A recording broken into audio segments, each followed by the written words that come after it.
Hey, good evening, folks. Paul Castro here. Look, saw a story yesterday that kind of tweaked me out. Actually, this story ties into something I saw a couple weeks ago. And me and my buddy are going to be starting a podcast pretty soon. Two history teachers, one book. Kind of catchy, hopefully. We don't know. We'll see what happens. But so I read this thing that like most Americans didn't know, or there was a certain demographic of Americans that didn't know that the Holocaust is a thing. And if you're under a certain age, look, if you're a high school kid or a middle school kid, you haven't gotten to that yet in your history curriculum, that's fine. I'll forgive you. If you're an adult and you didn't know it happened, or even worse, you think it's not real, we got a problem, dog.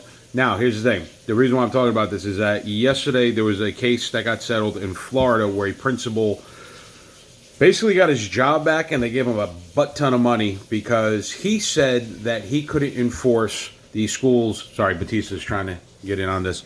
The policy of teaching the Holocaust because, in his belief, it didn't happen. Here's the thing about history, folks. History, yes, can be subjective if you only look at the good things or you only look at it from the angle that you want to look at it. A good history book, a good history teacher, myself, I'll give you the good, the bad, the ugly. Shameless plug. If you're objective, you take the good, the bad, and everything in between. History isn't theory. When we look at events, especially something like the Holocaust, because if you open the door on saying, well, I don't think the Holocaust happened, then basically you're saying all genocide didn't happen. Or you're giving somebody that the kind of wiggle room, that weasel room to say, well, I saw a video on YouTube, so I don't think so. With the Holocaust in particular, here's a genocide where we have video, photographic, and paper documents. We have people who were there. They're much older now, but they were there. The eyewitness testimony. You had the townspeople that saw these things go down. You have testimony from the soldiers that went down. You have all the documentation from the Nazi government, the German government at the time, because they were a little paper happy. They always had documentation for their things because they didn't think they were going to get caught. At the Wannsee, the Wannsee conference is where they basically notated. We have one record. They were supposed to. This is a different video, but it was a meeting to discuss the Jewish question. Their notes were supposed to be destroyed. One of the guys kept them in secret. We really don't know why, because he got whacked by a couple people.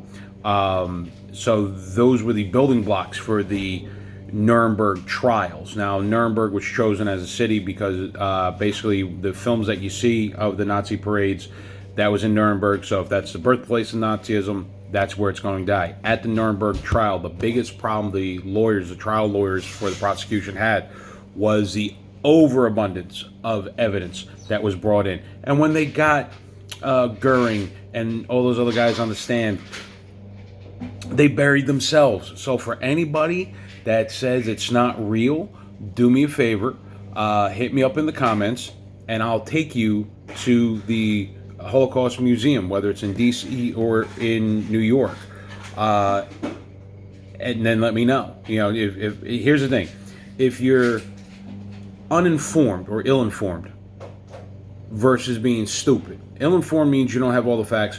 We can teach you. You can learn. If after all that I give you all the evidence and you still want to be stupid about it, I can't fix that. But then again, we're dealing with a generation of people that think the earth is flat. So, yeah. But anyway, history is not up for debate. You can debate certain aspects of history, sure. But you can't say things didn't happen when we know they did.